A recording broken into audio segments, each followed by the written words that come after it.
term, if you look in a dictionary or criminal code to that matter, usually is explained as a part of activity to destroy things like religion, government system, political, economical system of a country. And usually it's linked to espionage and such romantic things as blowing up bridges, sidetracking trains, cloak and dagger activity in Hollywood style. What I'm going to talk about now has absolutely nothing to do with the cliché of espionage or KGB activity of collecting information. So the greatest mistake or misconception, I think, is that whenever we are talking about KGB, for some strange reason, starting from Hollywood movie makers to professors of political science and quote-unquote experts on Soviet affairs, or Kremlinologists as they call themselves, they think that the most desirable thing for Andropov and the whole KGB is to steal blueprints of some supersonic jet, bring it back to Soviet Union and sell it to the Soviet military-industrial complex. It's only partly true.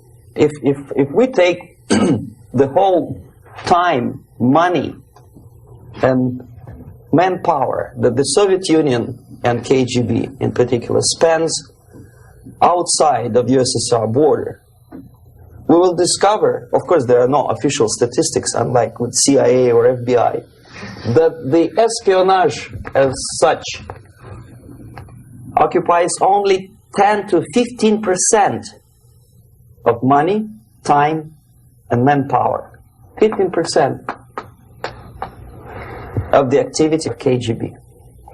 The rest, 85%, is always subversion. And unlike a dictionary of English, Oxford Dictionary, subversion in Soviet terminology means always a destructive, aggressive activity aimed to destroy the country, nation, or geographical area of your enemy. So there's no romantics in there, absolutely. No blowing up bridges, no microfilms in Coca-Cola cans, nothing of that sort. No James Bond nonsense. It's most of this activity is overt, legitimate, and easily observable if you give yourself time and trouble to observe it.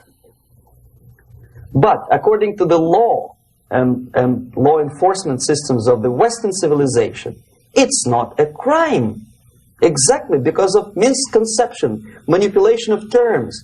We think that subverter is a person who is going to blow up our beautiful bridges. No.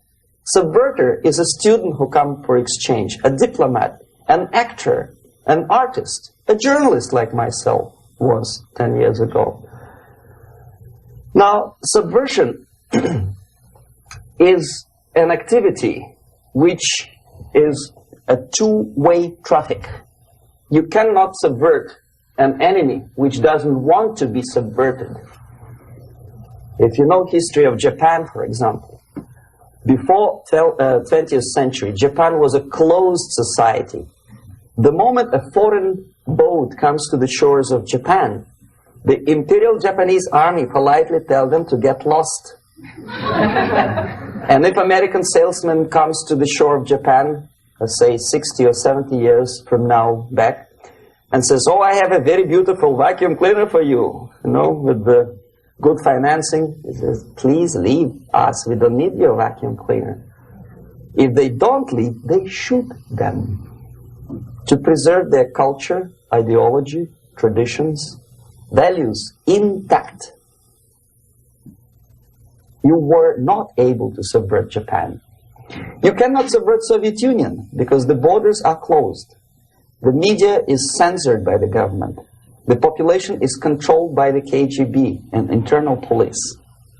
With all the beautiful glossy pictures of Time magazine and Magazine America, which is published by the American Embassy in Moscow, you cannot subvert Soviet citizens because the magazine never reaches Soviet citizens.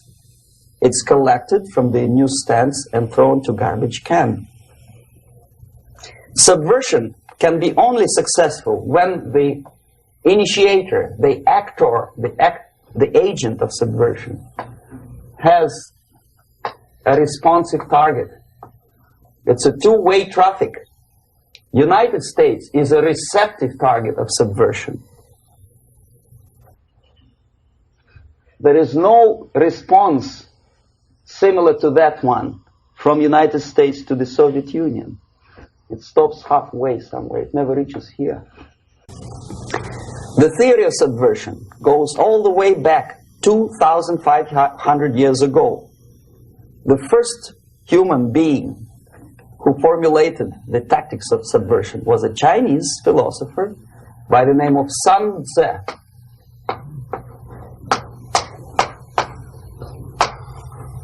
2,500 years BC. He was an advisor for several imperial courts in ancient China. And he said, after long meditation, that to implement state policy in a warlike manner, it's the most counterproductive, barbaric, and inefficient to fight on a battlefield. You know that war is continuation of state policy, right? So if you want successfully to implement your state policy and you start fighting, this is the most idiotic way to do it.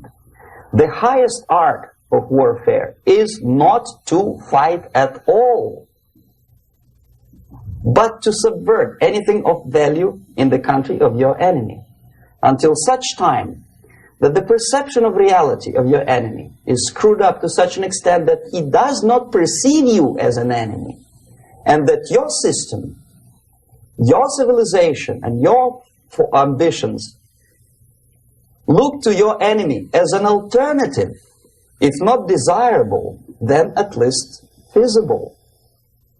Better red than dead.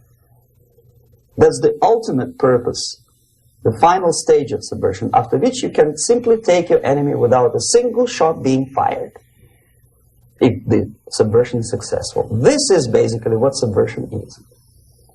As you see, not a single mentioning of blowing up bridges. Of course, Sun Tzu didn't know about blowing up bridges. Maybe there were not that many bridges at that time. But the basics of subversion is being taught to every student of KGB school in USSR and to officers of military academies. I'm not sure if the same author is included in the list of reading for American officers, to say nothing about ordinary students of political science. I had difficulty to find the translation of Sun Tzu in the library of a university in Toronto and later on here in Los Angeles. But it's a book which is not available. It is forced to every student in USSR.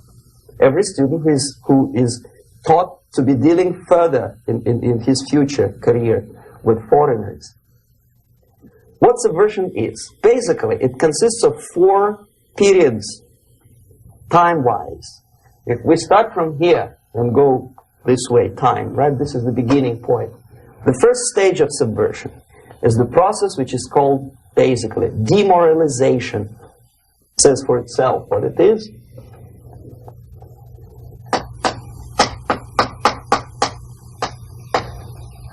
It takes from, say, 15 to 20 years to demoralize a society.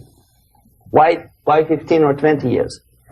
This is the time sufficient to educate one generation of students or children. One generation, one lifetime span of a person, a human being, which is dedicated to study, to shaping up the outlook, ideology, personality. No more, no less. Usually it takes from 15 to 20 years.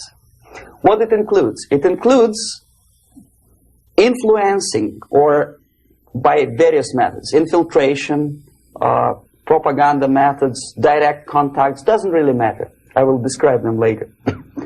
Of various areas where public opinion is formulated or shaped: religion, educational system, social life, administration, law enforcement system, military, of course, and labor and employer relations, economy. Okay? 5 areas. I will not write them down because we will not have enough space. Sometimes when I describe all the methods, students ask me question, are you sure this is the result of the Soviet influence? Not necessarily.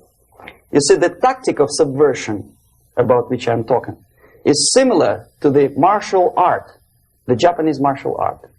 If some of you are familiar with that tactic, probably you will remember that if an enemy is bigger and heavier than yourself, it would be very painful to resist his direct strike.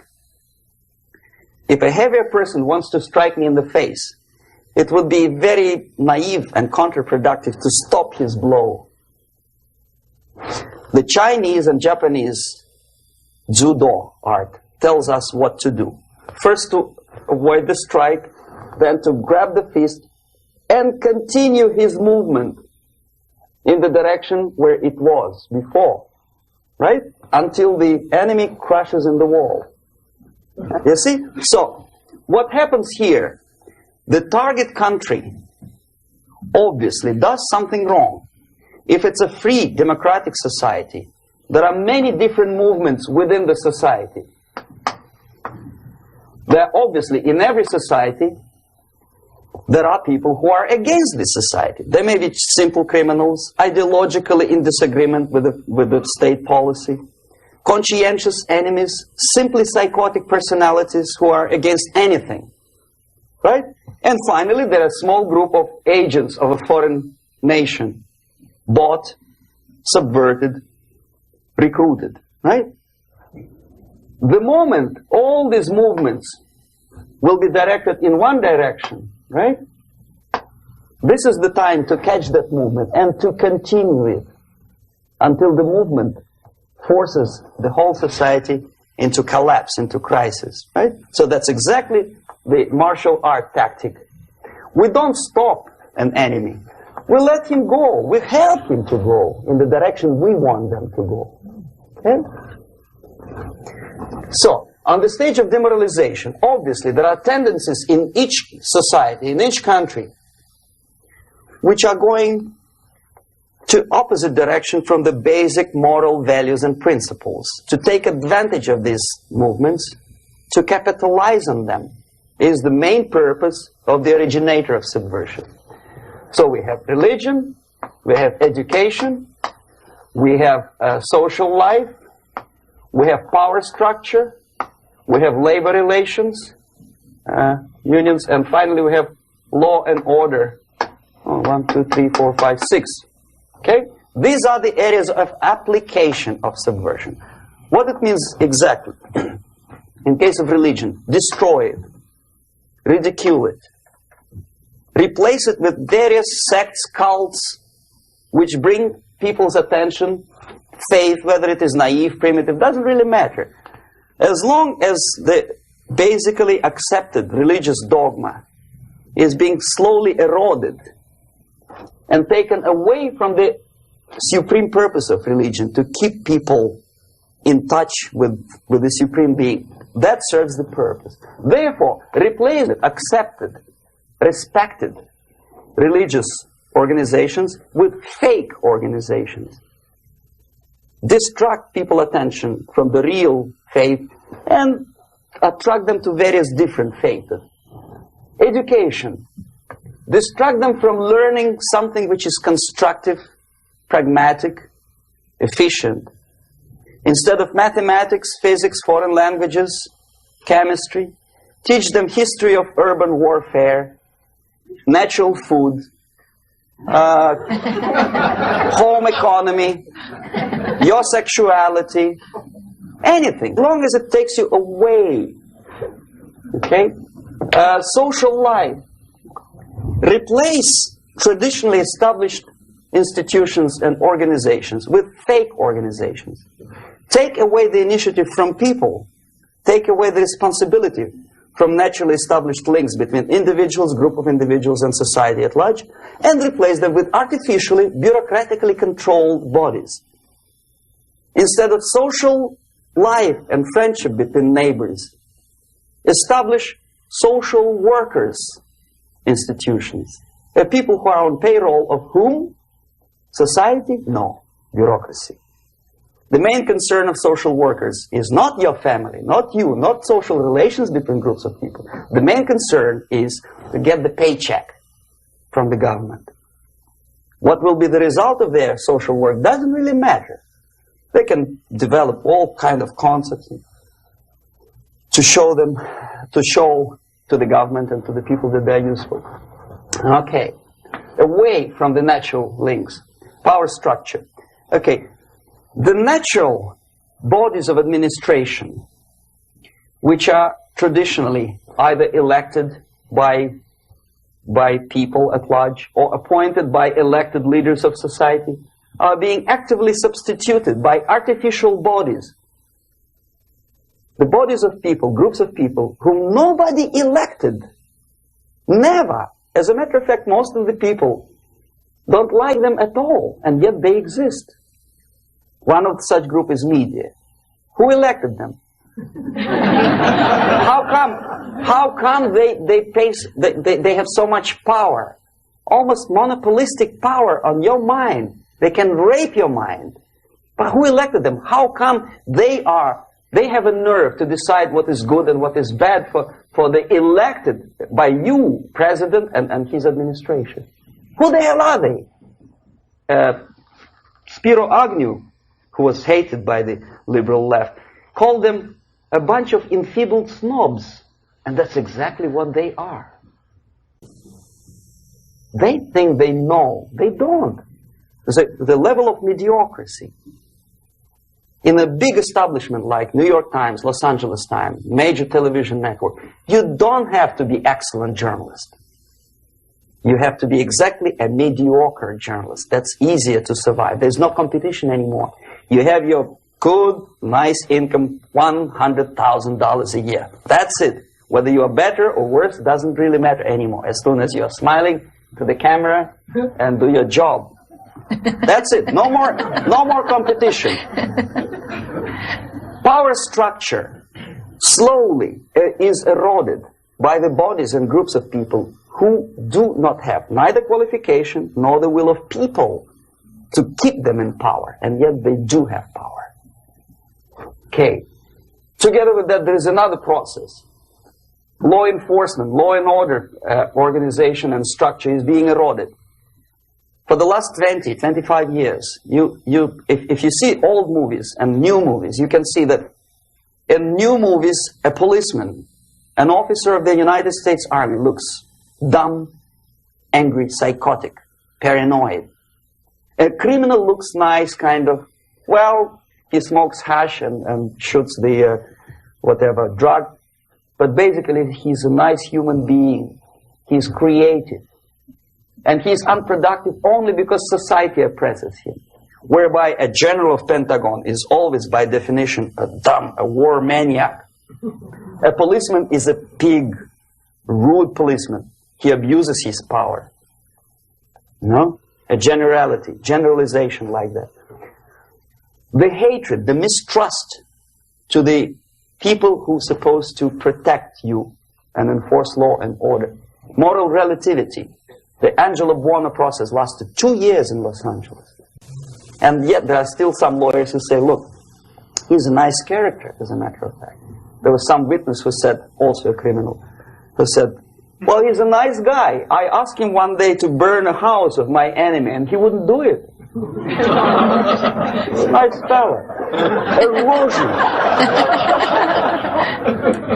A slow substitution of basic moral principles, whereby a criminal is not a criminal, actually. He's a defendant. Even if his guilt is proven, there is still a doubt To kill or not to kill, to be or not to be. Thou shalt not kill, yes. But this line may not necessarily be applicable to a murderer. Thou shalt not murder. That should be the presumption, not that thou shalt not kill. Okay, labor relations. At this stage, within 15 to 20 years, we destroy the traditionally established links of bargaining between employer and employee. The classical Marxist-Leninist theory of natural exchange of goods. A person A has 5 sacks of grain and person B has 5 pairs of shoes. And the natural exchange without money is when they bargain between each other. And only with the introduction of the third force C, an entirely third foreign stranger who says, no, don't give him 5 sacks of grain, give it to me. And you give me your 5 pairs of shoes and I will distribute it accordingly. So that the economy will go. This is the death of natural exchange, death of natural bargaining. Well, trade unions were established 100 years ago. The objective was to improve working conditions and to protect the rights of workers from those employers who were abusing their right because they had more money. Objectively, at that time, initially, the trade union movement did work. What we see now is that the bargaining process is no longer resulting in the compromise, which is leading objectively to betterment of working conditions and increase of salary. What we see is that after each prolonged strike, the workers lose. Even if they have 10% increase of their salaries, they cannot catch up due to inflation and due to missed time. More than that, millions of people suffer from that strike because economy now is interdependent. It's intertwined like one body. If previously steel workers, say 100 years ago, could strike and nobody would suffer, now it's impossible anymore. If a garbage collector strikes today, the rest of the multi-million city is stinking. I mean, there's no more service.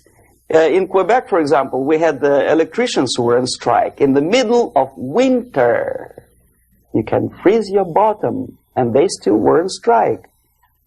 Did they catch up with the salary? No, they lost. Who benefited? The leaders of trade union. What is the motivation for strike? Improving of a workers' condition? No, obviously it's not. Then what is it? Ideology. To prove to these capitalists. And the obedient horde of workers, like sheep, follow these people. And they cannot disobey. Why? Because if they do, you know what happens to them. Pickets, murders, shooting truck drivers by picketers. In Montreal, for example, I saw with my own eyes when I was correspondent of CBC, International, Canadian Broadcasting Corporation, when the workers of aircraft factory destroyed computers and the equipment in the factory. And the administration employed strike breakers. Their cars were turned upside down and burned. Their houses were burned. Their kids were intimidated. And some victims were there. Of that we can be sure. Why? To improve conditions of workers? No. Ideology. Okay, so this is what happens basically. It may or may not happen without the help of the Soviet Union. But the natural tendencies are being greatly taken advantage of and capitalized by the Soviet propaganda systems. How? Whenever trade union strikes, we have influx of propaganda, mass media, ideological dissemination. The workers' right, and we repeat it like parrots. Yes, workers' right. Whose rights? Workers? No. The only freedom of worker to sell his labor according to his own desire and will is taken away from him. By whom? By trade union boss. Unlimited power is given. Responsibility. I want to sell my labor not for $2.50 an hour, but for $2. I don't have right. My freedom is denied to me. I know that if I sell my work for $2 an hour, not for $3 an hour, I will compete better with the other guy who is lazy and more greedy. I don't need $3. I need only $2. No, I was made to believe by media, by business, by advertising agencies that I need more and more and more. Have you ever heard any advertising on TV to consume less? No. No way. Whether you need a six-cylinder car or not, you have to buy it. And hurry up. When I was driving here on the local radio station, an excited announcer said, "You hurry up, rush and save, save, save. There is a pantyhose sale."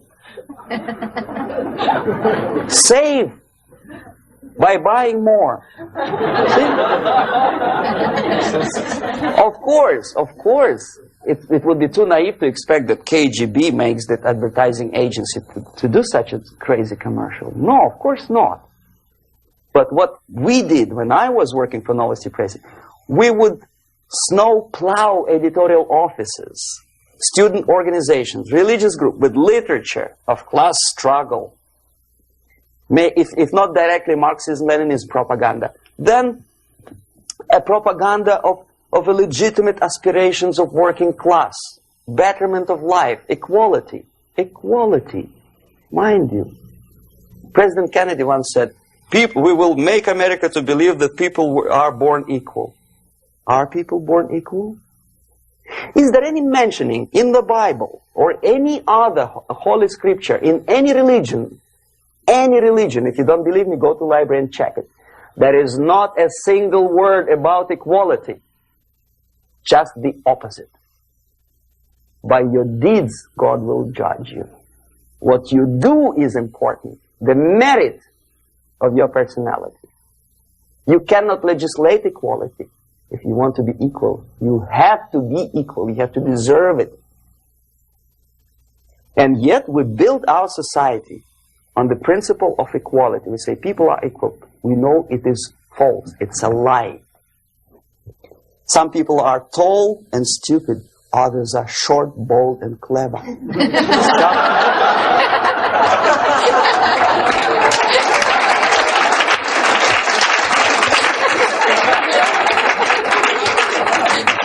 If we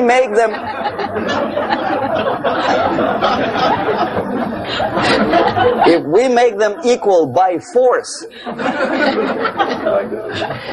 if we put the principle of equality in the basis of our socio-political structure, it's the same thing as building a house on sand. Sooner or later it will collapse, and that's exactly what happens. And we, as Soviet propaganda makers, are trying to push you in the direction which you go yourself. Equality, yes, equality. People are equal. Land of equal opportunities. Is it true or not? Think about it. Equal opportunities. Should there be equal opportunities? For me and for a lazy bastard who comes here from some other country and immediately registers as a welfare recipient benefits? I never received a single dollar. No, sorry, I did receive once. But I never applied for welfare. For the 13 years, I took any job. Security guard, journalist, taxi driver, anything. Well, I was restless, but some people don't like it. They immediately. So why should we have equal opportunities? Why? The equal opportunity to excel. Equal opportunity in equal circumstances, yes, but we know people are different. To excel, yes, provided we reach the same level of excellency, perfection, which is hypothetical, distant future. Yes, maybe. But we know perfectly well that even with the best intentions, people could not be equal. Why should we have equality in the, say, legal system? Myself, I'm considering myself a law-abiding citizen, and a person who comes here to rob and shoot, say, the United States administration under Carter imported thousands of Cuban criminals. They were non-criminals, yet they were accepted. Do you think it's fair if myself and my wife from Philippines, who work like excuse me, horse as a lab technician in a hospital should have the same rights as a criminal from Cuba? Why? And yet we repeat as parrots, equality, equality, equality. And the Soviet propaganda system helps us to believe that equality is something which is desirable. Democracy, as it was established by fathers of this country, of this system in the last century, is not equality. It's the system where different people, unequal people, have a chance to survive and help each other in constant competition, in constant perfection. Not inequality, which is superimposed from a godfather or a nice person in Washington, D.C. And the absolute equality exists in Soviet Union, quote-unquote equality. Everybody is equal in dirt, except some people are more equal than the others in Politburo. So, the moment you bring a country to the point of almost total demoralization, when nothing works anymore, when you are not sure whether it is right or wrong, good and bad, where there's no division between evil and good, when even the leaders of church sometimes say, well, violence for the sake of justice, especially social justice, is justified in countries like Nicaragua, El Salvador, well, maybe Rhodesia, and we listen to them and say, yeah, probably it's true. Is it true? No, it is not true. Violence is not justified, especially for the sake of quote-unquote social justice introduced by Marxist-Leninists. That is my former colleague from Novosti Press Agency. Okay, so we reach that point. The next step is destabilization.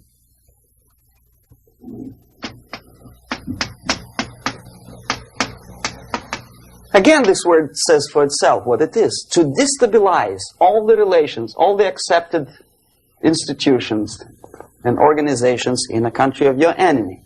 How you do it? You don't have to send a battalion of KGB agents to blow up bridges. No.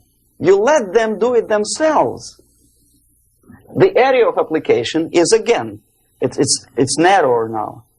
Not like the previous case. The overt legitimate actions of the KGB in this case would be hardly noticeable. There is no crime if a professor who recently went to USSR introduces a course of Marxism-Leninism in a Californian college, for example. Nobody is going to come to his doorstep and say, okay, mister, come, you are under arrest. No, it's not a crime. It's not even considered a moral crime against your country. So the area of application here is narrowing down to economy, again, labor relations, right? To law and order, plus military. And economy, law and order. Yes, and again, the media, but wider scope, little bit different. I'll explain you later. Okay, basically 3 areas. Economy. The radicalization of bargaining process. If on that stage we still could achieve, theoretically, some positive compromise between the negotiating sides with say, arbitrary introduction of arbitrary judges, a third side, objectively judging the demands of both sides. Here it's radicalization. On the stage of destabilization, we cannot come to compromise even within a family. The husband and wife couldn't figure out which is better. Husband wants his kids to eat at the table, and wife wants a child to roam around the room and drop food all over the floor. They cannot come to compromise unless they start a fight. It's impossible to reach a compromise, constructive compromise, between neighbors. Some people say, I don't like you to watering your lawn at that time because exactly at that time I'm walking my dog and he's getting nervous. He cannot pass his bowels, you know. So they cannot compromise. They go to a civil court or something like that. Radicalization of human relations. No more compromise. Fight, fight, fight. The normal, traditionally accepted relations are destabilized. The relations between teachers and students in schools and colleges. Fight. The relations between, in economical sphere, between laborers and employers are further radicalized. No more acceptance of the legitimacy of demands of workers. Unlike Japanese, with the theory Z, if you ever heard about it, where the workers are involved in decision-making process, therefore they don't have moral incentive to fight their bosses. In the United States, it's just the opposite. The harder is the fight, the better.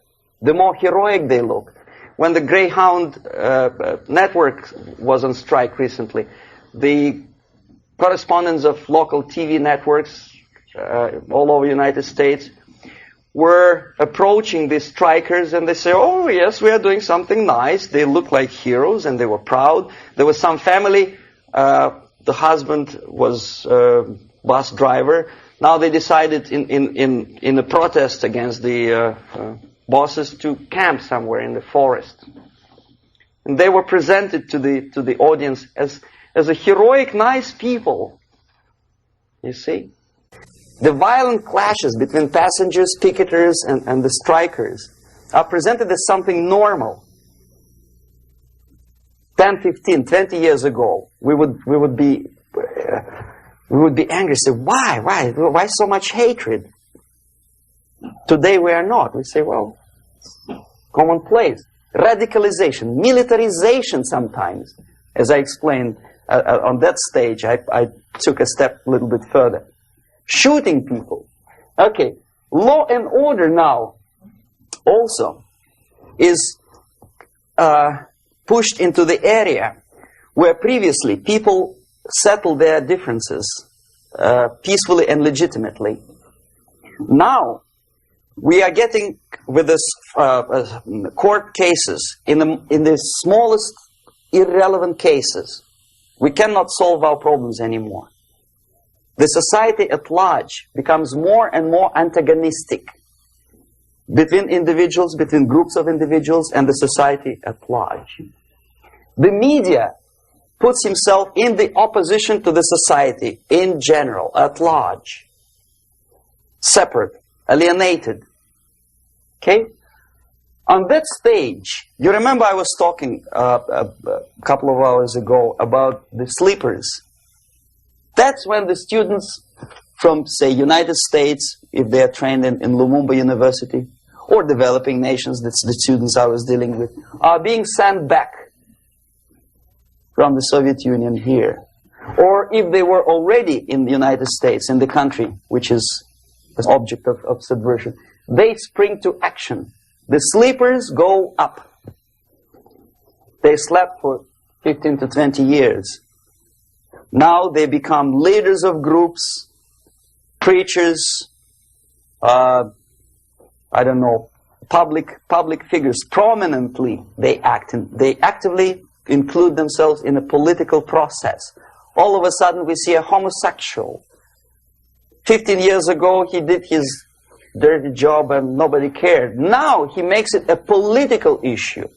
He demands recognition, respect, human rights, and he rallies a large group of people. And there are violent clashes between him and police, his group and ordinary people, no matter what. It's black against white, yellows against green, doesn't matter where the division line goes. As long as this group come into antagonistic clash, sometimes militantly, sometimes with firearms, that is destabilization process. The sleepers, many of whom are simply KGB agents, become leaders of the process of destabilization. Doesn't mean that Comrade Andropov sends Comrade Ivanov to the United States. The person who takes care is already here. He is a respected citizen of the United States. Sometimes he gets money from various foundations for his legitimate struggle for, I don't know, human rights, women's rights, kid lib, prison lib, whatever. There are sympathetic Americans who donate their money to him. Stabilization process usually leads directly to the process of crisis. In case of developing nations, that's the area where I was active. The process starts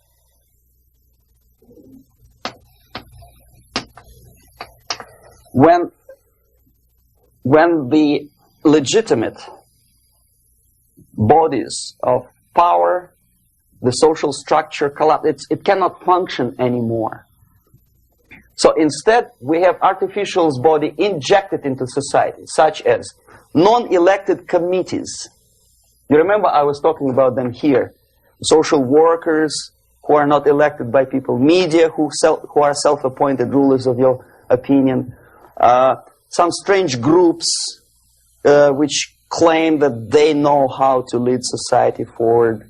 They don't usually. All they care is how to collect donations and sell their own concocted ideology, mixture of religion and ideology. Here, we have all this artificial's body claiming power. If the power is denied to them, they take it by force. In case of Iran, for example, all of a sudden we have revolutionary committees. What kind of revolution? There was no revolution yet, and yet they had the committees. They were taking power of judgment. They had the power of execution. They had the power of legislation, and that they had the power of judicial. All of them combined in one person, who is half-baked intellectual, sometimes graduated from Harvard University or Berkeley. He comes back to his country and he thinks that he knows the answer to all the social, economical problems. Okay? Crisis is when society cannot function anymore productively. It collapses, obviously. That's the word for crisis. So therefore, the population at large is looking for a savior. The religious groups are expecting a Messiah to come. The workers say, we have family to feed. Let's have a strong government, maybe socialist government, centralized. When somebody put the employers on their place and let us work. We are sick and tired of going to strike and missing overtime and all that stuff. We need some strong man, strong government, a leader, a savior is needed. Population is sick and tired already. And here we are. We have a savior. Either a foreign nation comes in, or the local group of leftists, Marxists, no matter what they call themselves, Sandinista, a reverend or some sort, Bishop Muzureva, like in Zimbabwe, doesn't matter. A savior comes and says, I will lead you. So we have two alternatives here. Civil war and invasion. Okay? See how it goes? Civil war, we know what it is. Lebanon is the best example. The civil war, which was artificially implanted in Lebanon by injection of force of PLO, Palestinian Liberation Organization. Invasion we had in many other countries like Afghanistan, name any East European country, it was invaded by the Soviet army. But the result is the same. The next stage is normalization. Normalization is a very ironic word, of course. It is borrowed from 1968 situation in Czechoslovakia, when the Soviet propaganda and after them New York Times declared the country is normalized. The tanks moved into Prague, so there is no more Prague Spring, there is no more violence. Normalization. At that stage, the self-appointed rulers of the society don't need any revolution anymore. They don't need any radicalism anymore. So this is the reverse from destabilization. Basically, it is stabilizing the country by force. So all the sleepers and activists and social workers and liberals and homosexuals and professors and Marxists and Leninists are being eliminated. physically sometimes. They've done their job already. Okay? They are not needed anymore. The new rulers need stability to exploit the nation, to exploit the country, to take advantages of the victory. Okay? So no more revolutionaries, please. And that's exactly what happens in a number of countries. You remember Bangladesh? This is the crisis in which I was instrumental. First they had Mujibur Rahman. In 1971, he was the leader of People's Party, Awami League, with mustache like Stalin. He was in Russia many times. In 5 years, he was shot by his former colleagues, Marxists. He fulfilled his function. In Afghanistan, it happened 3 times. First there was Taraki, then there was Amin, now there's Babrak Karmal. They killed each other successively, one after another. The moment he fulfills his duty, the first one demoralized country, the second destabilized, the third one brought it to crisis. Goodbye, comrades. Babrak Karmal comes from Moscow and put into the seat of power. Same thing happened in Grenada recently. Maurice Bishop, Marxist, was killed by Austin, what's his name, General something, who was also a Marxist. Right? So no more revolutions, please. Normalization now. From now on, no more strikes, no more homosexuals, no more women lib, no more kid lib, no more lib, period. Good, solid, democratic, proletarian freedom. That's it. Now, to reverse this process takes enormous effort. When today, United States had to invade Grenada to reverse the process of subversion. Some people say, boy, this is not good, it's not kosher to invade the beautiful country, island of Grenada. Well, why didn't you stop the process here, when Grenada was just approached by leftists? Why not to prevent Maurice Bishop to come in power in the first place? Did Grenadians want him? Very questionable. They didn't know who was Maurice Bishop in the first place. He came to power by coup d'etat himself. Okay? No, we let the situation develop further and further and further until the crisis and normalization very soon. And then the United States decided to invade country, discovering that the country was absolutely a military base for the Soviet Union. Of course it's a drastic measure. Of course it's a pity that Marine Corps had to lose, what, 17 lives. Very bad. Why not to stop the process before it comes to crisis? Oh no, intellectuals will not let you.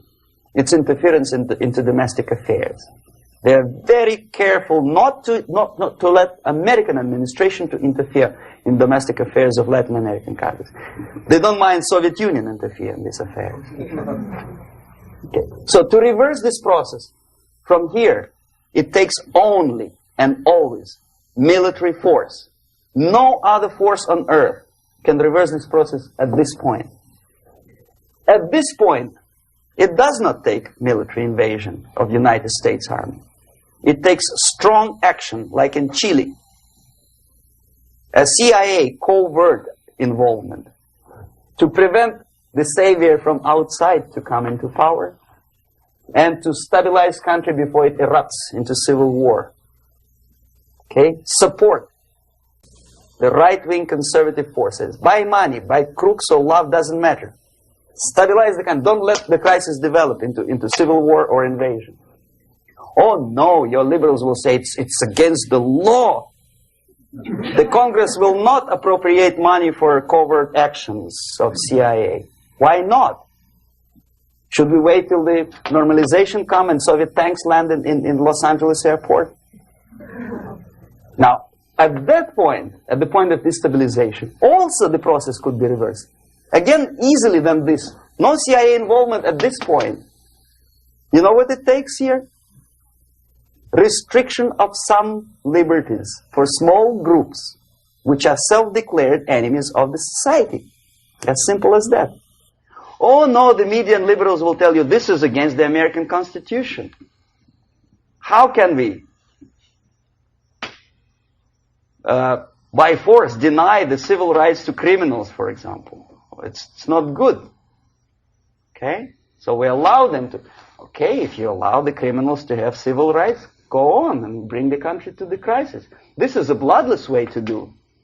Curb the rights. I mean, not to put them in prison. No, I'm not talking about putting all the gays from San Francisco in the concentration camp. Do not allow them to take political force. Do not elect them to the seats of power, whether it is municipality level, state level, or federal level. It has to be beaten in the heads of American voters that a person like that in the seats of power is an enemy. Do not be afraid of this word. It is an enemy. If he is not an enemy here, he will be here. Later on, he will be shot, of course. But at this point, he is an enemy. Okay? You are doing great service by denying him a right to capitalize on his own crazy ideas and become a powerful man, a man who uses the seat of power. Restriction of certain freedoms and permissiveness at that point would prevent sliding into crisis and probably will return the process of destabilization. To curb unlimited power, monopolistic power of trade unions, here, at that point, would save economy from collapsing. To introduce a law to stop private companies of raping public opinion's mind in the direction of consumerism. No company must have a right to force you into buying more unless you want it. There must be a law. You want to advertise your car? Okay. But not a single mentioning of buying it now and saving money. It must be against the law to force people to consume more. Self-restraint. Previously, before this process started, the self-restraint was a business of church, religion. Because our preachers, the fathers of church, would tell us, material values are good, but it's not the prime function of human being. Because you have to live with something. Obviously, the design for our life is not to consume more deodorants. There must be something greater. If such a complicated instrument as human body was created, obviously there must be some higher purpose for that. And it's very easy to avoid destabilization by denying the greedy companies one little freedom, one little liberty, forcing you into turning yourself into processors of unwanted products and goods. They turn you into machines, like the worm who there's inlet and outlet. So, and how long an average appliance lasts these days? Less than a year. Why? Where's workmanship? Oh, we want you to buy more. Okay. Destabilization process could be easily overcome if, as I say, the society, by its own will or after persuasion by the leaders, will come to the idea of self-restraint. It's so hard, we want to consume more, but you have to. Unless you will come to this stage, when, as we say in Russia, if Sahara Desert ever becomes a communist state, there will be shortage of sand. So you have to curb your...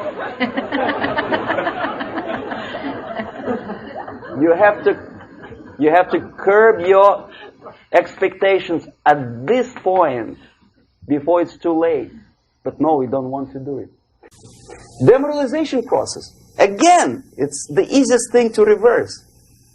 First of all, by restricting import of propaganda.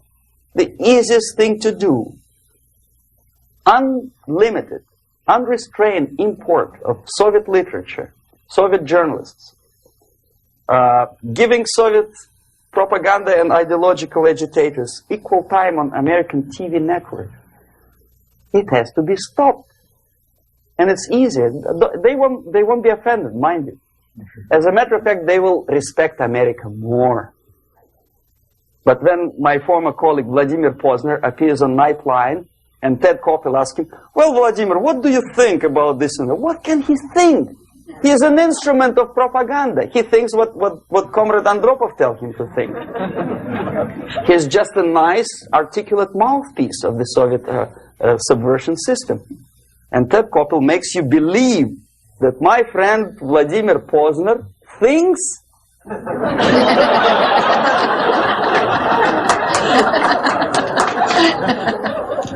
the process of demoralization may not have started at all if at that point the country, which is a recipient of subversion, actively, not violently, but actively, prevents importation of foreign ideology. I don't want America to follow the pattern of ancient Japan. You don't have to shoot every foreigner when it approaches the sacred borders of the United States.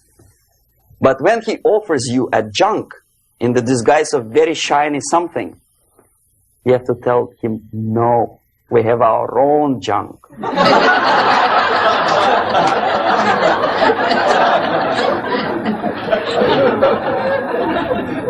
If at that point the society is strong, brave, and conscientious enough to stop importation of ideas which are foreign,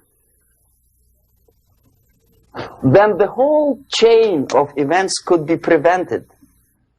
Recently I've been to Philippines, and I was shocked how in big cities like Manila, children listen to deafening music. A melodious nation with long traditions of good, nice ethnic music, introduced by Spanish long time ago, maybe 2 centuries, 3 centuries ago, I don't remember how long. All of a sudden listen to musical garbage, blasting their radios at full blast, at full volume. Why? In India, I spent many years watching the reactions of Indians walking out of movie theaters after seeing Hollywood production. They couldn't figure out why Americans are so wasteful. They smash their cars, their shiny cars every 5 minutes.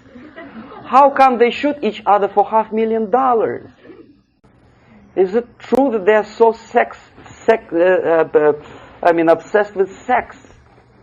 Can you imagine showing a movie where each 5 minutes there's a copulation on the screen to a country like India with long tradition of respect to these private matters, or to Pakistan?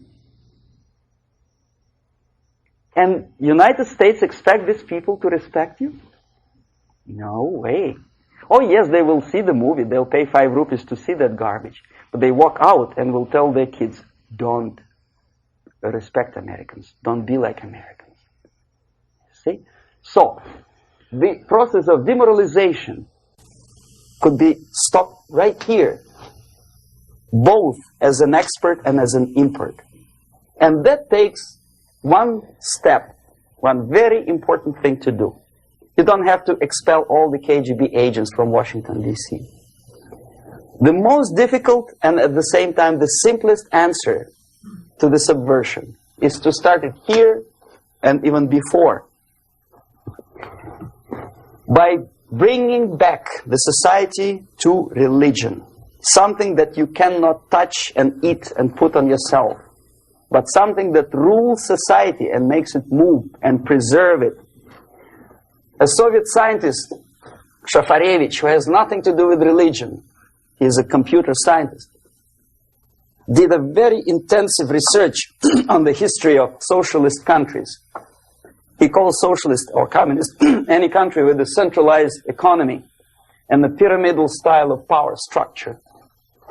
And he discovered, actually he didn't discover it, he just brought to attention of his readers, that civilizations like Mohenjo-Daro in the river Indus area, like Egypt, like Maya, Incas, like Babylonian culture, collapsed and disappeared from the surface of Earth. The moment they lost religion, as simple as that, they disintegrated. Nobody remembers about them anymore. Well, distantly. So, the ideas are moving society and keeping mankind as society of human beings, intelligent, moral agents of God. The facts, the truth, the exact knowledge may not. All the sophisticated technology and computers will not prevent society from disintegrating and eventually dying out. Have you ever met a person who would sacrifice his life, freedom, for the truth like that? This is truth. I never met a person who said, this is truth and I'm ready to shoot me. To defend the truth. Right? But millions sacrifice their life, freedom, comfort, everything for things like God, like Jesus Christ. It's an honor. Some martyrs in the Soviet concentration camp died.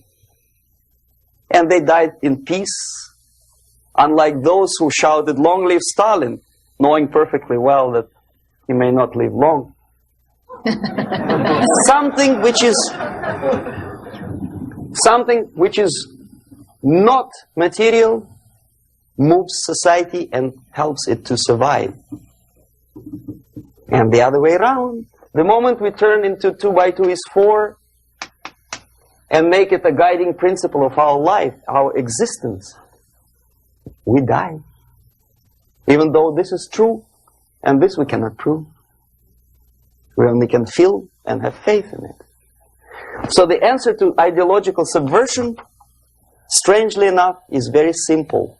You don't have to shoot people, you don't have to aim missiles and Pershings and cruise missiles at Andropov's headquarters. You simply have to have faith and prevent subversion. In other words, not to be a victim of subversion. Don't try to be a person who in judo is trying to smash your enemy and being caught by your hand. Don't strike like that. Strike with the power of your spirit and moral superiority. If you don't have that power, it's high time to develop it. And that's the only answer. That's it. Thank you.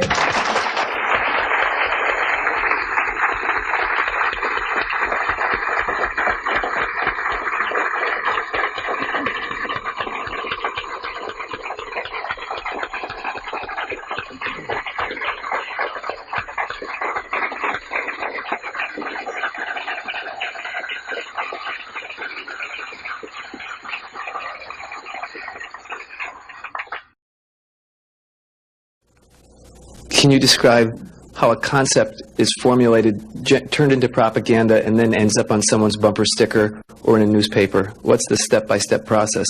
The other thing is, how close is the Politburo to the actual propaganda creating process? And finally, the 007 incident was notable in the fact that it took a long time before the Soviets responded to it, and then the military took the lead in terms of explaining what had happened rather than the political organs. And I wanted to know why that actually happened. Okay. Now, the propaganda concepts are not being developed. They had been developed long time ago. There's nothing basically new in the concept of overall propaganda methods and goals. The ultimate goal, however ridiculous it may sound, or primitive or simplistic, is the world domination. Many experts in foreign policy would ridicule my opinion, but this is what it is. I saw it with my own eyes. I was a part of that. So, and my father was, I think I mentioned that before, he was an inspector of land forces. He traveled all over the world where the Soviet troops were stationed. So he knows perfectly well that the troops are not stationed there to collect harvests for Cubans or to help Afghanis to develop the hordes of cattle or goats. They are there for one purpose: world domination. The concepts, the immediate issues or problems are created, of course, for propaganda purposes, and they end up as a bumper stickers, probably not long. It takes really short period of time. Unlike some other things in the Soviet system, propaganda is one of the things that they don't save money on. And there is a huge apparatus of propaganda experts in USSR. Novosti Press Agency is just one of them, one of the organizations. But apart from that, there is a Department of Agitation and Propaganda within the Central Committee. There are faceless people, names of whom you will never learn. They're kind of classified. I didn't explain you the methods today because it will take us another day. The methods include such thing as semantic manipulation. The words and expressions are being coined at the rate of 5 expressions a minute by extremely clever, educated experts. And the media outside of USSR obediently repeats this cliché. I give you just several examples, not to take your time, not to bore you to death. Okay, I mentioned one thing, United Nations. The expression was invented by the Soviet propaganda experts, not by Americans. We know perfectly well it's not united, and it has nothing to do with nations. More than half of the delegations in UN do not represent any nation at all. They are disunited, obviously. The United Nations had not been able to solve a single military conflict. Nowhere in the world. They provoked war, yes, they took part in wars, but they didn't prevent expansion of communism, or they did not prevent a single war anywhere. So the true expression, the true term for United Nations could be disunited bureaucracies. Okay, another cliché which was coined in Moscow by experts of propaganda. National Liberation Movement. It's not national because most of the leaders do not necessarily belong to the ethnic group which they lead, number one. Number two, they are unpatriotic and unnationalistic because they obey orders from a foreign country, USSR. Okay? They are trained in USSR, they are paid by the Soviet system, and they work in the interests of the Soviet system. Liberation. Whom they are liberating? Who is being liberated? And movement. Movement, we understand, is something which moves, unlike something which is static. National liberation does not move. It's a war. If you call war a movement, probably. But it has nothing to do with the concept of movement in American terminology. It means a legitimate, overt, organized, voluntary movement. Right? I presume your church or your organization is voluntary. Nobody keeps you here by force. Okay, National Liberation Movement is an army of bandits, professional bandits, which are kept within the framework of the movement by force. If they betray, it's like in mafia, they are going to be executed. Okay, another example of semantic manipulation is free medical aid, for example. You think it's an American democratic expression? No way. The term was coined by the communists long time ago, at the time of Comintern. There's nothing free in this world. Everybody knows it. Least of all medical aid. It's a very expensive thing to render medical assistance to other people. Somebody, sometime, somewhere has to pay for it. Who? Taxpayer. Obviously. There are many other things that are being coined by the Soviet propaganda apparatus. Unfortunately, see, if I call myself a genius writer, for example, Los Angeles Times would not call me that, right? They will call me a strange, crazy Russian who calls himself a genius. Then why the hell they call liberation movements what they call themselves? Just because they are many? The logic is twisted. The stickers on the bumpers, I don't know. It depends on the ability of local forces to toe the foreign policy. How close is Politburo to implementation of propaganda actions? Very distant. See, Politburo is a group of self-imposed dictators. They don't really decide anything. The only objective of their existence and their life and their struggle is to stay in power. Unlike American politician who has two objectives: first, to be elected, and second, to be re-elected. The Soviet politician doesn't have the first objective.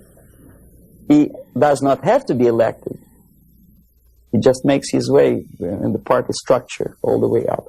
The election doesn't bother him at all. So the only purpose of his life is to stay where he is and don't rock the boat. They don't make decisions. The decision-making level are the faceless group of experts, as I tried to explain to you. And the Politburo gives only the basic directions, what to be done, and the obedient servants of the highest caliber intellectuals are dutifully developing these things. Some independently thinking progressive academics in the United States think that come socialism they will be able to preserve their integrity and independence. It's wishful thinking. They will become obedient servants of the system that they are trying to force upon you. The Korean airliner incident, from my viewpoint, is not an incident at all. I believe it's a carefully planned and premeditated provocation. I'm not sure whether they did it. They killed 268 people just to get rid of Larry McDonald, but it's feasible. I wouldn't be surprised if they killed more than 60 million of their own men just to implement rotten ideas of Marx and Engels. You know, what would 268 people matter? Second, it is not a military blunder, and the order was not given by military. Never a single military officer of the highest caliber will take responsibility to shoot a civilian airliner. My father was an officer of general staff of the Soviet Army. I know perfectly well what I'm talking about. No officer would take responsibility. He'll be shot tomorrow. Are you kidding? The order was given by a civilian, by party apparatchik of the highest caliber, and I wouldn't be surprised it was Andropov. In any case, Andropov knew perfectly well what went on. The Soviet power structure resembles a triangle. Unlike a love triangle in real life drama, it's a hate triangle. The seats of power are party, Communist Party, the elite, of course, not the rank and file party, but the top of the pyramid. The KGB and the military, they hate each other, and each of them hate the other two. The most powerful is the party. This is the real power.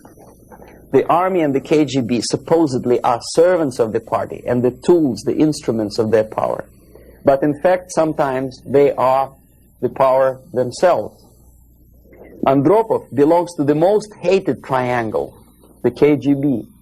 My father hated KGB because he was military. Both of them, KGB and military, hate the party. Why? Because unlike in the United States, the party is the most adventuristic people.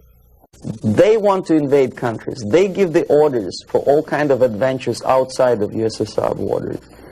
They know perfectly well that comes war, they will go to bunkers and eat caviar and enjoy life, whereby military will burn in flames of nuclear war. Marshal Grechko was against invasion into Czechoslovakia because he knew that he will have to demoralize his army. And the first two divisions, after facing the reality and seeing that Czechoslovakia is not being invaded by Americans, will get corrupted. So you have to replace them with other two divisions. And if you stay long enough, you will corrupt the whole Soviet army. He said, no, don't invade Czechoslovakia. But Comrade Brezhnev said, who the hell they are? They think they deserve more sausages and butter. So show them tanks. So he did, he obeyed. The KGB and the army sometimes are in cahoots. against the party. The recent rumor that Andropov was shot by son of Brezhnev is an indication that the other two corners of the power structure were really sick and tired of the Andropov's KGB purges. You know, there were purges. Many people lost their jobs, and some were arrested, and some committed suicide in a span of some 10 months since Andropov was sentenced to power. So that gives you an idea of the Korean airliner incident is premeditated provocation to create an international tension, because the only power on earth which is interested in provoking conflicts and preserving tension is the Soviet junta. That's the only justification of them being in power. If there is no enemy outside, they have to create him.